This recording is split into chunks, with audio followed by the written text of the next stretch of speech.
খবৰ ভাল চবৰে আজি আমি গান্ধী আৰউইন চুক্তিৰ বিষয়ে এটা জিএছৰ প্ৰিভিয়াছ ইয়াৰ কোৱেশ্চন চাম বহুবাৰ এক্সামত হৈছে so Gandhi Irwin pact Indian national কংগ্ৰেছৰ কোনটো সেশনে এপ্ৰুভ কৰিছিল অলৰেডি আপোনালোকে পঢ়িছে আৰু এটা হুদে গান্ধী আৰউইন পেক্ট কেইটা sign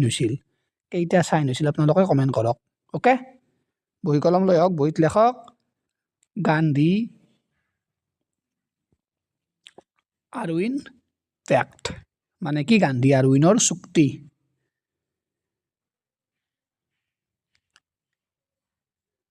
okay so Gandhi Irwin pact Indian national কংগ্ৰেছৰ কোনটো সেশনে এপ্ৰুভ কৰিছিল ইম্পৰ্টেন্ট কোনটো সেশনে এপ্ৰুভ কৰিছিল সো লেখক কাৰাচি সেশন এই কাৰাচি সেশন কেইটা হৈছিল হুচি এক্সামত 1931 ত কাৰাচি সেশন হৈছিল এই সেশনত কি কৰা হৈছিল গান্ধী আৰউইন পেক্ট এপ্ৰুভ কৰা হৈছিল এটা এক্সামত হুদে এই কাৰাচি সেশন 1931 ৰ প্ৰেসিডেন্ট কোন আছিল সো প্ৰেসিডেন্ট আছিল চৰ্দাৰ বল্লভভাই পেটেল এই পইণ্টটো নোট কৰি থৈ দিয়ক ইম্পৰ্টেন্ট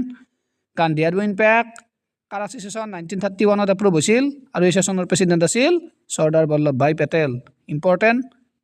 নোট কৰি লিখি থৈ দিয়ক ওকে